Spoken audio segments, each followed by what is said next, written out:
What's up, everybody? It's your boy Nate here, and I hope everybody's having a wonderful day in this January. I know I am. I'm having a great first of the month of the new year. For those who are now visiting this channel, welcome. For those who don't know what this channel is about, it's all about saving money, personal finance, credit cards, basically the money works. Now, because this is the new year, we should start off on a good foot.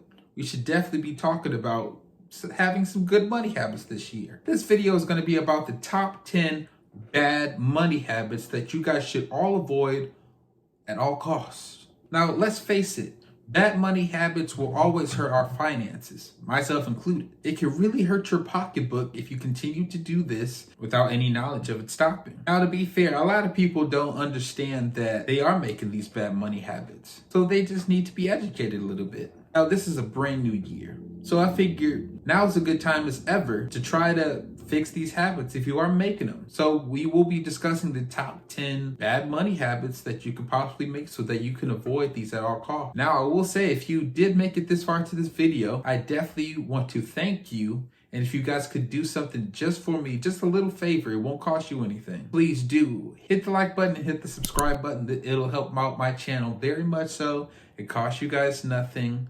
And you guys will get this great content for free 99. And hey, with that being said, we'll get started with the video with number one. Number one on this list, I would definitely say, is living without a budget. That could possibly be one of the most worst mistakes you could possibly make. Living without a budget. You can't necessarily do that and expect to get financially ahead. Not only does living without a budget can be dangerous, it can be very dangerous for your pocketbook. I hate to say it, but far too many people in this world live without a budget. Another reason why you shouldn't be living without a budget is because you can easily overspend any type of money you would get. Now, me personally, I don't think you should be doing this. It's not necessarily financially smart. You don't need to be living without a budget. There's plenty of budget apps like Personal Capital as well as Mint.com. Make sure that you're on a budget. It'll track your spending and it'll make sure that you aren't overspending your money, because that's not necessarily something you want to do, especially in the new year. Money is tight for everybody right now. So I would highly recommend that you stick to a budget.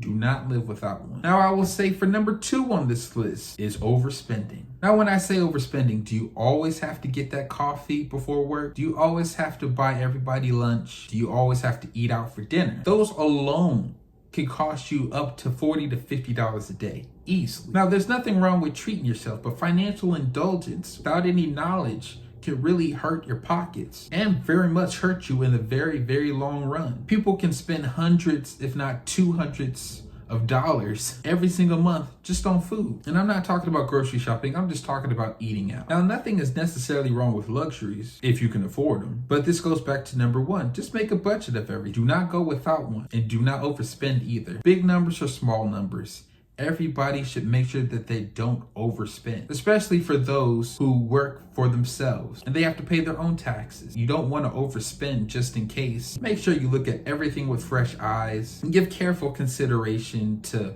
what it is you need to do differently, what you need to stop spending your money on, that type of stuff. Now, number three on this list is something that I've been guilty of, but that's changed. And that is impulse buying. And a lot of people, myself included, do it without even thinking about it. You can easily go to the store, and right before you get to the cash register, there's that little maze of things, of little items that you can easily grab before you hit the register. That's called impulse buying, and that could add up very quickly if you're not careful. It's as easy as responding to an ad that you get in your email, or when you're in the line at a grocery store and you see all the candies around you, you see small pocket items that you think you just have to have. Normally when I go to the store, I just write down what it is I need and I make sure to buy those and nothing else. Or you can normally do what I do. You can do the 24-hour rule like I do. You can put off purchases until you've thought it out for at least 24 hours. Normally the feeling of buying that item normally goes away after that long, or between 24 hours and 72 hours. Now, once I stopped impulse buying, I will say I was honestly shocked to see how much money I spent just off of impulse buying, whether it be at the store, whether it be online. I just realized that I was buying things that I truly didn't need. And then the feeling wore off, or whatever snack I got at the line, it wore off, and then I just felt completely bad about it after. So I would say definitely impulse buying is a big one, only because all the money that you spend off of impulse buying can definitely add up over time. Now, number 4 on this list is, I would have to say, convenience buying. Now, when I say convenience buying, it just simply means that you're paying extra just for a little bit more comfort. You're paying a little more just for the extra convenience. I'll give an example. You know there's a place a few blocks down, but what do? You get yourself an Uber or a Lyft, and then you Uber down there because you're too lazy, and you ended up spending about 10 to 20 bucks just getting down the street, where walking is completely free or biking is completely free. Or here's an easy one. You grab a snack from the vending machine that costs $1.75 instead of just bringing a snack with you wherever you go. That's why I say having a budget is very important. You get to see the list of things you're spending money on, and if you don't need it, you can easily cut back on it. All you have to do is make the appropriate changes to your spending if you believe that you're convenience shopping or overspending. Now, one way you can possibly save money, just for like an example with the snack, what I normally do is I buy stuff in bulk. So that way I won't have to go to the vending machine to get anything extra. I already have it at home, and if I'm hungry for it, I can easily just get it from the bulk that I purchased. Now, number 5 should be easy, and it's simply overspending. Or should I say, spending more than you earn. Now, one thing I always take notice when it comes to stuff like this is when somebody's income increase, normally their spending increases as well. Now, of course, I highly wouldn't recommend you spend more than you earn. Sure, you can understand how much money you have coming in, but normally I wouldn't count your chickens before they hatch. I need to actually see the money in my bank account or in the palm of my hands before I start making some plans. Not only that, but if you do that with credit cards, that's an easy way for you to get into a whole bunch of debt that you probably can't even afford. Like, you'll know it's a problem once you spend your entire check, your entire paycheck, and it disappears before it even hits your hands. That's why I always go back to number 1, is to making a budget.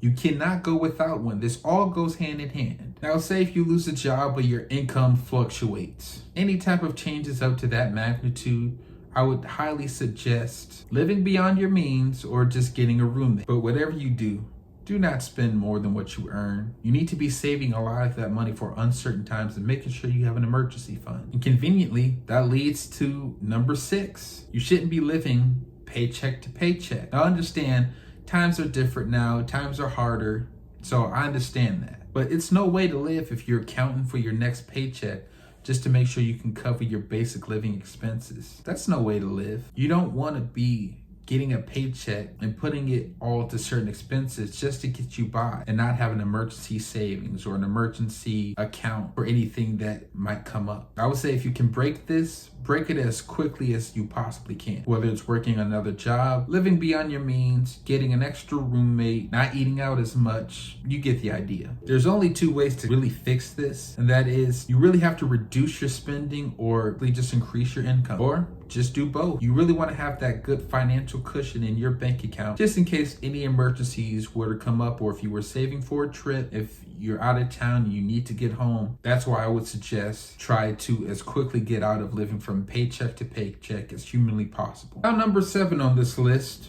is quite frankly a no-brainer, but a lot of people don't understand it, and that is going unprotected against emergency. And you already know what 2 words I'm going to say here, and that is emergency fund. You truly need to have enough money in your savings, an extra cushion, or say if you left your job, you really need to have emergency savings. Like I said, 3 to 6 months, for me personally 9, to cover all your rent, utilities, bills, food, all the expenses, making sure you have a nice cushion for emergency. And of course, you know the time we're living in, that's more important than ever. We don't know what tomorrow may bring. We don't know what financial changes are going to be coming through our lives. So it's highly, highly important that we all have an emergency fund. I think of it as insurance, and unfortunately, there are plenty of people going without it. You truly need to have an emergency fund just in case of a job loss or an unexpected expense. This was one habit I did break last year, and I highly would recommend this year if you haven't started yet.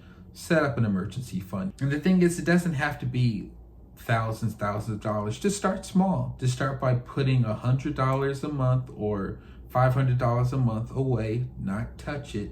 And eventually over time, it'll grow to a very good amount. This is very important in today's time. So definitely I wouldn't go another day without having or building an emergency fund. Now, number 8 on this list is something that should be a no-brainer, and that is paying bills late. Now, I know for me, from somebody that uses credit cards, paying any bill late can have damaging consequences. Anybody that's living under a roof know what I'm talking about, or has bills knows what I'm talking about. And of course, it adds up a whole bunch of problems down the line. Like, it'll affect your credit score. You can have to pay extra fees on top of what you would already have to pay. Or one thing that I personally can't stand is an interest increase. But that's normally if you're hit with a penalty rate, which is something you don't want to have to face either. Now, at all costs, try to pay your bills all on time, all in full. Now, if you need to, a lot of companies do this, set up an auto pay. So that way they always get their money, you never forget, and everybody wins. Just make sure that you work out a debt repayment plan in your budget and set along the money that you truly would need for it. Now, number 9 on this list is I would truly say is overpaying interest. That's not exactly a good habit that you would want to start forming. Paying more than what you should be paying, it's just paying a company just for using their product, anything extra. Mostly this applies to credit cards, and you're just enriching the credit card company even more. Now, when it comes to overpaying interest, there is a way around it. Now, if you qualify for a refinancing loan, you should be able to fix this with no issue at all. Like, for example, people with mortgages. Mortgage rates are at an all-time low right now. And with the illness going around, a lot of banks are able to be really lenient and offer some mortgage refinances. Now, this is considered a way for you to refinance any type of loans that you may be paying, or refinance any type of interest that you're paying. Now, another thing that you can do is something that I did, and it's called a balance transfer, and this only applies to credit cards. If you have one credit card that has very high interest rate that you're paying that you don't want to continue to pay, my suggestion would be is to open up another credit card, and one that offers a balance transfer. There'll be a small fee involved, but you'll be able to transfer a balance to a no interest type of credit card so that you're no longer paying interest on that card. Now, as far as the last one on this list, number 10, I would have to say you don't want to be paying any unnecessary fees. Let me tell you something a little bit about fees. They're pointless. You shouldn't have to pay them if you can avoid. Try to avoid them at all costs. I would personally take a look at your bank statements and credit card statements to see if there are any fees that you're paying that you don't have to. Like, for example, a bank charging you for not having a minimum balance in your checking or savings account. That's stupid. Why am I paying a bank a maintenance fee for money for me doing business with them? There's no way a bank should be charging you for you keeping your money with them.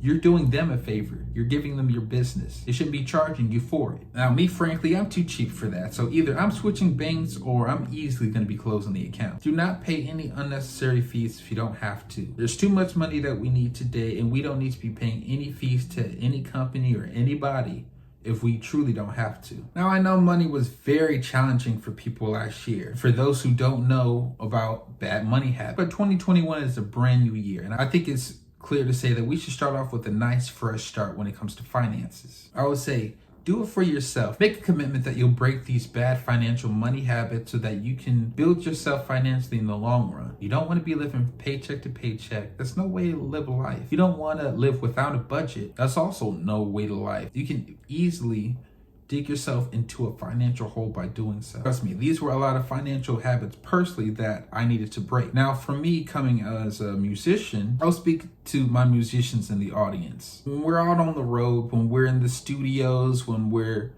on stage, when we're on tour, it's very easy to get caught up in the lifestyle. We get a per diem, we get a show rate, we get a weekly tour rate, the works. So it's very easy to get caught up in when it comes to bad money habits. We have a good show, we want to buy everybody a drink, we want to spend a little bit more than what our per diem allows instead of making food on the bus. So I understand that, but we truly need to change bad money habit, just basically fantasizing, because I know how we are and how we can get once we see a lot of money coming our way. But we definitely need to learn how to manage it and not to go shopping every chance we get. We need to be smart. We need to break financial habits. We need to become the first millionaires of our generation. And of course, we need to always smash the like button for the YouTube algorithm. So with that being said, you guys, thank you guys so much for watching this video. As always, if you guys enjoy content like these, please, talk to me in the comments. I love to say hi to everybody. For those who are just watching this channel for the first time, I welcome you. I'm nice, I'm friendly, and we're going to talk about finances all throughout this channel, me coming as a musician standpoint. Please, if you haven't done already, please do subscribe to this channel. We'll talk any and everything money-wise, saving money, credit cards, all the works. So please hit the subscribe button, hit the like button, and hit the notification bell so that way YouTube always notifies you of a new video that I post. I post every single week. I try to post 3 times a week. With that being said, thank you guys for watching, and I'll see you guys in the next video.